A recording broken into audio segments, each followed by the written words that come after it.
വെള്ളിയാഴ്ച സുബഹി നിസ്കാരത്തിന് മുമ്പായി, അതായത് തഹജ്ജുദ് നിസ്കാരത്തിൻ്റെ ശേഷം ഈ ഒരു ദിക്ർ ഒന്ന് പറയണേ.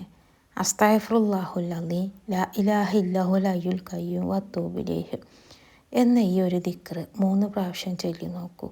ഇൻഷാ അല്ലാഹ് പൂർണ്ണ പാപമുക്തനായി ഉമ്മ പ്രസവിച്ച കുഞ്ഞു പൈതലിൻ്റെ നിഷ്കളങ്കതയുമായി നിനക്ക് വെള്ളിയാഴ്ച പ്രഭാതത്തിൽ മാറാൻ കഴിയും.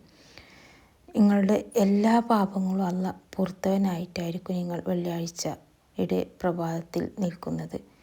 വെള്ളിയാഴ്ചയുടെ പ്രത്യേകതകളാണ് പ്രിയപ്പെട്ടവർ ഇതൊക്കെ.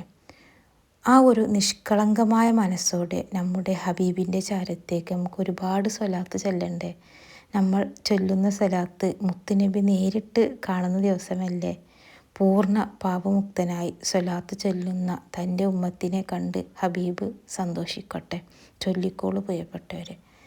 എൻ്റെ ഈ ചാനൽ നിങ്ങൾക്ക് ഇഷ്ടപ്പെടുന്നുണ്ടെങ്കിൽ, ഉപകാരപ്പെടുന്നുണ്ടെങ്കിൽ ഒന്ന് സബ്സ്ക്രൈബ് ചെയ്യാനും ലൈക്ക് ചെയ്യാനും മറക്കരുത്. ഇൻഷാ അല്ലാഹ്.